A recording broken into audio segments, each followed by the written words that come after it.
Como podemos evitar que o diabo tire vantagem de nós? Pastor e autor Hayden Wilson Tozer, 6 de janeiro de 1957. Gostaria de compartilhar brevemente o máximo que puder sobre como você pode evitar que o diabo tire vantagem de você durante este ano. Paulo diz em 2 Coríntios, capítulo 2, determinei comigo mesmo que não voltaria a vocês em tristeza. Pois, se eu os entristeço, quem é que me alegra? Mas o que é entristecido por mim. E escrevi isto mesmo a vocês, para que, quando eu for, não tenha tristeza da parte daqueles de quem eu deveria me alegrar? Tendo confiança em todos vocês, que minha alegria é a alegria de todos vocês. Agora eu entendo. Há algo acontecendo para tentar provar que Paulo era um sulista, tendo confiança em todos vocês, que minha alegria é a alegria de todos vocês. Pois, com muita aflição e angústia de coração, vos escrevi com muitas lágrimas, não para que vos entristeceis, mas para que conheceis o amor que vos tenho abundantemente. Mas, se alguém causou tristeza, não me entristeceu a mim, mas em parte, para que eu não vos sobrecarregue a todos. Basta a tal homem esta punição que foi infligida por muitos, de modo que, pelo contrário, deveis antes perdoá-lo e confortá-lo para que tal pessoa não seja engolida por demasiada tristeza. Por isso, rogo-vos que confirmeis o vosso amor para com ele, pois para este fim também escrevi, para que eu pudesse saber a prova de vós, se sois obedientes em todas as coisas. A quem perdoardes alguma coisa, eu também perdoo. Pois se perdoei alguma coisa, a quem perdoei por amor de vós, perdoei na pessoa de Cristo, para que Satanás não tenha vantagem sobre nós, pois não ignoramos os seus ardis. Agora, este último versículo será o texto para esta noite. E eu quero dizer que a vida não é um jogo, mas uma guerra. E tudo depende, ou quase tudo depende, da abordagem que fazemos à vida cristã. Se imaginarmos que a vida cristã é um jogo, agiremos como se fosse. Se soubermos que é uma guerra, agiremos como se fosse uma guerra, porque a própria vida está em jogo. Quando o Weston jogam com o Aston, ou quando os Yankees jogam com os Dodgers, é um jogo. Um pouco de dinheiro está envolvido e um pouco de glória, mas é um jogo e ninguém morre. Mas quando se trata de guerra, a guerra é travada para valer. E quando um homem sai para o campo de batalha, ele não sai para ganhar um jogo, ele sai para matar ou ser morto, para viver ou morrer, e em um sentido espiritual, mas em um sentido real. Isso é verdade para a vida cristã. Agora estamos em guerra. E esta não é uma guerra fria, mas uma guerra quente. É uma guerra com o inimigo mais cruel e mortal que já foi conhecido. Nem os soldados de capacete de Kaiser ou de Hitler, nem os chineses selvagens e gritantes, nenhum soldado, nenhum inimigo em nenhum lugar poderia ser tão cruel e tão completamente sádico e completamente cinicamente maligno quanto o antagonista que lutamos. Seu nome é claro, é o diabo. Ele odeia a Deus e odeia todo homem. Qualquer coisa que seja boa, ele odeia. Qualquer coisa que tenha o nome de Deus, ele odeia. Ele odeia tudo e todas as almas que estão escapando de suas garras. Ele luta para arruinar cada ser humano. Agora, tenha isso em mente. Você vai enfrentar, se você é um cristão, para um inimigo que luta para arruiná-lo completamente.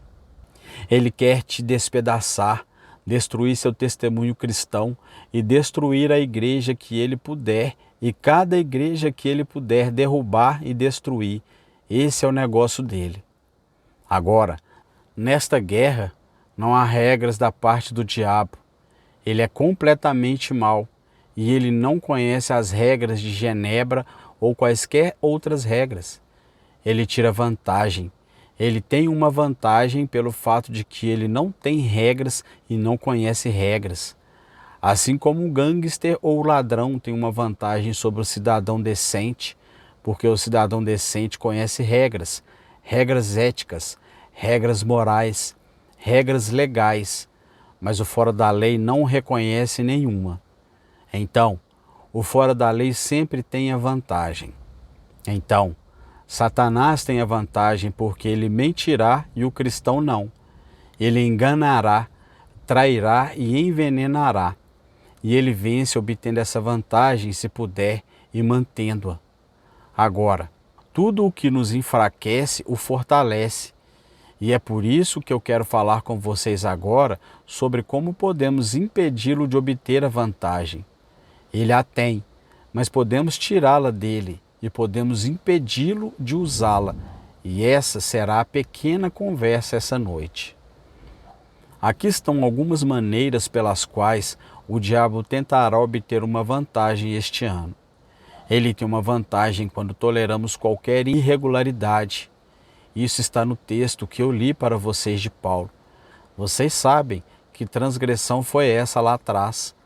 É um tipo de versículo um tanto estranho em 1 Coríntios capítulo 5, e eu não sei exatamente o que significa. E não adianta ler o comentarista, porque eles também não sabem o que significa. Mas parece assim. Parece que um homem se casou com a esposa de seu falecido pai, que não seria sua mãe, mas a esposa de seu pai, sua madrasta. E ele se casou com ela e estava vivendo com ela abertamente na igreja de Corinto. Bem, isso foi demais para Paulo. Então Paulo escreveu uma carta severa e disse que entregaria aquele homem ao diabo para a destruição da carne, para que Satanás não tivesse em vantagem. Ele explica aqui em sua segunda carta. Então, qualquer tolerância ao mal, qualquer tolerância à transgressão, dá ao diabo uma vantagem. Agora, tolerância é uma virtude às vezes. Você sabe que agora estamos sendo literalmente inundados com apelos por tolerância. A Liga Antidifamação, os católicos romanos e os nortistas e sulistas, e os asiáticos e os europeus. Todo mundo deve tolerar todo mundo. E tolerância é uma virtude onde significa paciência com visões divergentes das nossas. Agora, por disposição, não quero que ninguém discorde de mim. E Deus demora mais para tirar isso do meu sistema do que de algumas pessoas, porque eu tenho mais disso. Mais tolerância é uma virtude quando toleramos visões divergentes, quando as pessoas veem de forma diferente e ainda podemos viver ao lado delas no que agora é chamado de coexistência pacífica. E então, tolerância é uma virtude, quando significa paciência com gostos diferentes dos nossos. Não podemos ser todos iguais. E mesmo os cristãos não podem ser todos iguais. Então, temos que reconhecer isso e permitir às pessoas uma certa latitude para o bem da humanidade. Então, tolerância é uma virtude, e é uma virtude e significa viver em paz, pelo menos com outras raças e cores e línguas e religiões. Lembro-me de quando eu era um rapaz em casa, ou quando eu estava no meio da adolescência, que se eu ouvisse um húngaro, tínhamos um nome feio para eles naquela época. E se eu o ouvisse tagarelar ou desprezava esses húngaros que eram trabalhadores naquela cidade onde eu morava no leste, e eu realmente desprezava. Eu não tinha nada, mas desprezava qualquer um que falasse inglês. Eu não falava inglês que um homem culto pudesse reconhecer, mas pelo menos era inglês e eu desprezava qualquer um que tivesse qualquer outro tipo de inglês ou tivesse qualquer outra língua. Mas espero ter superado isso. Então posso ouvir com alguns, até mesmo com algum interesse, línguas que eu não entendo. Isso que eu digo é uma virtude e está do lado de Deus. Mas há uma tolerância que é bem diferente e significa tolerar aquilo que Deus abomina. E se você permitir isso em sua casa, ou em seu negócio, ou em sua vida, em qualquer lugar este ano, Satanás terá uma vantagem. O que Deus abomina não é uma virtude tolerar. Tenha isso em mente. E não importa em quantos problemas isso te coloque, ou quanta perseguição você atraia sobre sua cabeça, que abominações de Deus você não tolera. Pegue aquele homem, Eli. Você se lembra? Você se lembra dele? Você sabe. Você não pode evitar o que seus filhos fazem quando não estão em casa, mas você pode evitar o que eles fazem quando estão em casa. E aqui estava um homem, Eli, um grande e gordo sacerdote. E ele tinha 2 filhos. Ele tinha 2 filhos, Hofni e Finéias. E Eli era o nome do pai, é claro. E ele tolerou a maldade naqueles homens, aqueles jovens em crescimento.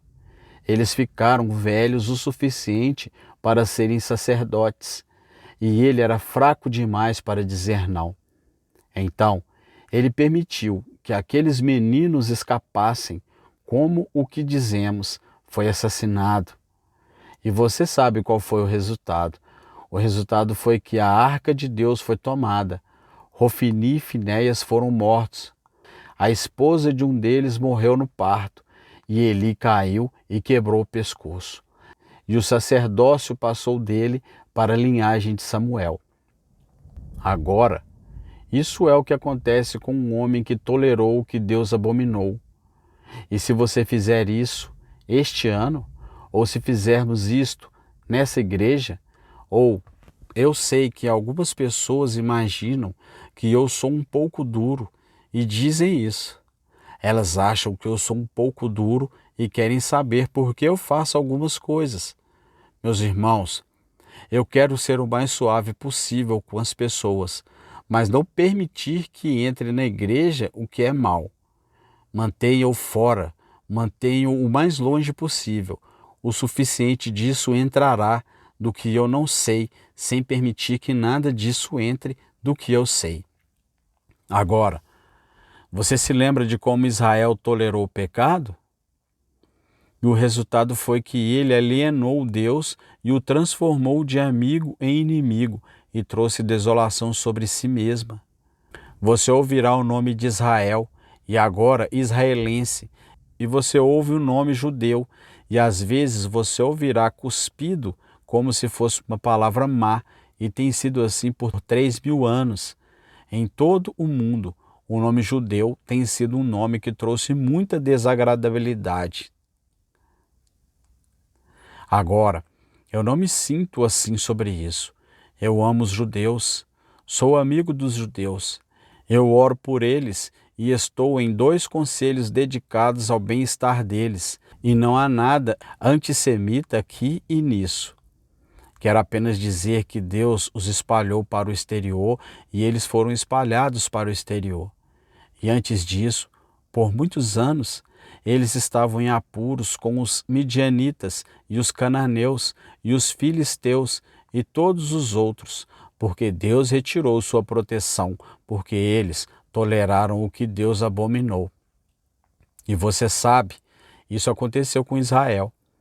E tolerar qualquer coisa em si mesmo, se eu puder apenas obter o povo de Deus, se eu puder fazer com que vocês se levassem a sério, se levassem pelo pescoço e se recompusessem e dissessem: agora vou parar com essa vida irregular e desleixada e vou parar de tolerar maus hábitos em mim mesmo. Bem, você vai desculpar, mas Deus não vai desculpar. E se você tolerar as coisas que são erradas, você dará ao diabo uma vantagem. É como entrar num ringue com uma mão amarrada nas costas. Você tem um inimigo suficiente em suas mãos sem se colocar deliberadamente em desvantagem, para que Satanás não tenha uma vantagem, disse Paulo. Bem, agora essa é uma maneira de darmos uma vantagem ao diabo. Agora, há uma outra maneira de fazermos isso, e Paulo apontou isso. E é sendo muito severo. Paulo tinha sido severo com o pecado na igreja de Corinto, como eu apontei para você, mas ele havia retido a punição. No entanto, contra este homem que estava cometendo este terrível pecado, e ele agarrou a primeira evidência que ele conseguiu agarrar, que este homem estava se arrependendo. O primeiro pedaço de evidência que ele conseguiu agarrar, ele agarrou. Ele estava ansioso para não entregar aquele sujeito ao diabo. Ele tinha sido um pagão. Ele tinha sido da escuridão. Ele tinha saído da escuridão. Ele tinha sido um grego com padrões muito baixos. Pois os gregos, você sabe, não eram todos filósofos e estoicos. Eles eram pagãos. E quando ele entrou na igreja, ele tinha feito isso. E Paulo estava orando e esperando que ele se arrependesse antes que seu corpo fosse destruído. E assim que ele descobriu que ele tinha se arrependido, ele disse: ora, perdoe o homem agora. Não pressione muito, porque você dará ao diabo uma vantagem se você se recusar a perdoar as pessoas que Deus perdoou. E então, toda a igreja deve ter essa regra. Toda mãe e pai devem ter essa regra. Não tolere a maldade em seus filhos, mas não jogue o passado deles para eles se eles se arrependerem e fizerem melhor.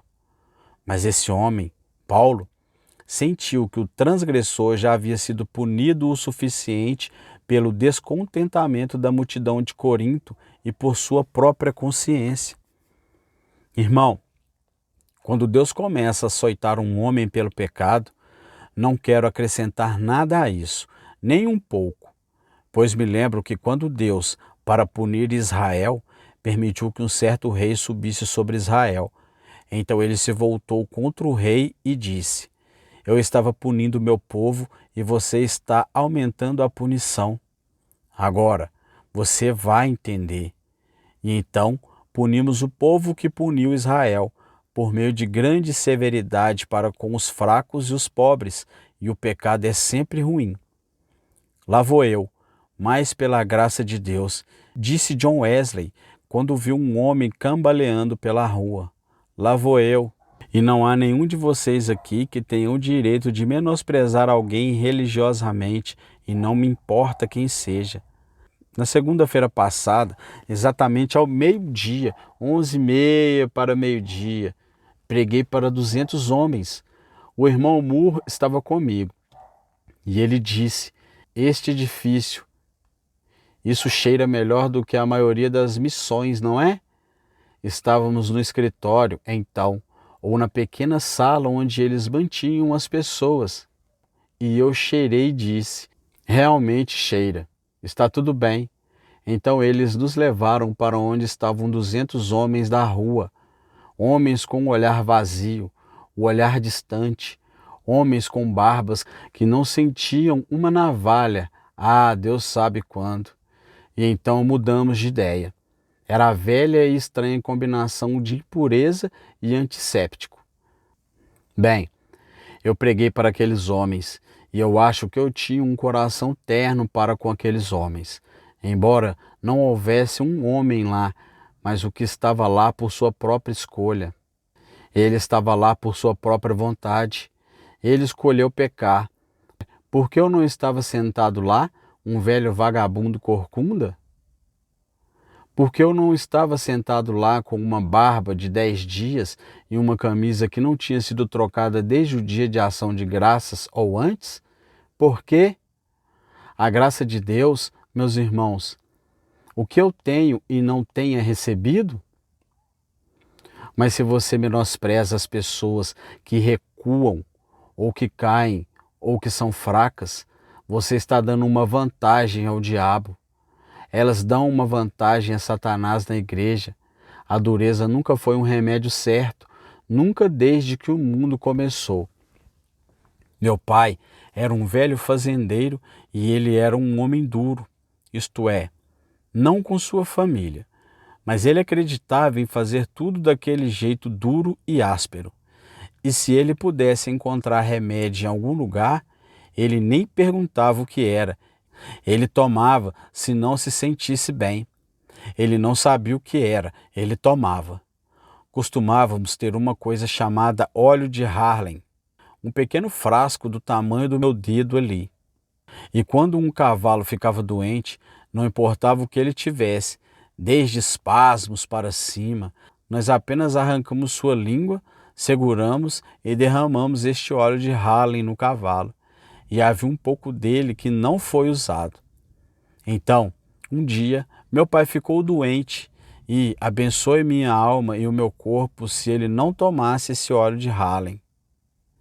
E eu não sei o que isso fez de bom ou não. Não o matou, mas foi uma maneira dura de fazer isso. Ele poderia ter escapado muito mais fácil. E há aqueles que conhecem apenas uma maneira, e essa é a maneira mais dura e rude possível.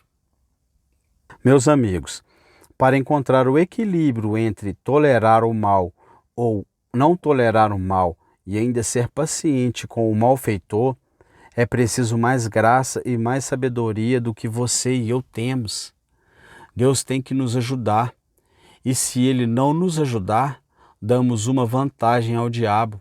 Somos muito duros com as pessoas. O diabo agarra isso e corre com isso. Onde somos muito fáceis com o pecado, o diabo agarra isso e corre com isso. Então, vamos tomar cuidado para não cairmos no jogo dele de qualquer maneira. E então, outra maneira pela qual podemos permitir que o diabo tenha uma vantagem é quando somos derrubados pela derrota. Agora você diz, você não é um pregador, conhecido por ser um pregador do que eles chamam de vida mais profunda, a vida vitoriosa? Sim, mas eu sou um realista hoje. Não há nenhuma razão no mundo para chegar e dizer que estou me sentindo bem quando estou doente ou quando estou pálido e mal consigo ficar de pé. E não há nenhuma razão para dizer que o sol está brilhando hoje em Chicago quando há uma garoa forte e os pássaros têm que andar. Não adianta ser irrealista sobre isso. Podemos muito bem enfrentá-lo. E Wesley disse, você nunca impedirá a causa de Cristo admitindo o seu pecado, mas você a impedirá se encobrir seu pecado. Então, você não precisa aceitar tudo. Você pode ser crítico e pode apontar falhas e pedir a Deus que elas sejam remediadas. Todos os profetas, salmistas, apóstolos e reformadores ao longo dos séculos fizeram isso. Isso é uma coisa. É outra coisa ser um caçador de falhas. Bem, se somos caçadores de falhas, espero que os calvinistas estejam certos e que todos os que se convertem vão para o céu, quer queira, quer não, porque essa é a única maneira de entrarem. Agora diz aqui, não somos ignorantes aos seus dispositivos. Tentarei ser breve, mas apenas para dizer isso, que Satanás é um criminoso, e todo criminoso estabelece o que é chamado de padrão inconsciente. Todo especialista em crime, isto é, todo criminologista sabe, e todo policial sabe se ele já esteve na ronda alguma vez. Ele sabe que o crime tem uma maneira estranha de se repetir. Se um homem é um ladrão, ele sempre rouba da mesma maneira. É muito raro que ele mude seu modus operandi ou o método de operação para você, Sr. McAfee. E o diabo é o criminoso do universo, mas ele não é sábio o suficiente para escapar do seu próprio padrão. Então, Deus diz, se você ler esta Bíblia e orar, eu lhe ensinarei o padrão para que você nunca precise cair nele. Você reconhecerá o diabo quando o vir e sentir seu cheiro. Não ignoramos seus dispositivos. Em todos os seus truques há uma certa mesmice, e nós o derrotamos quando sabemos o que são. E então, pela graça de Deus, os evitamos.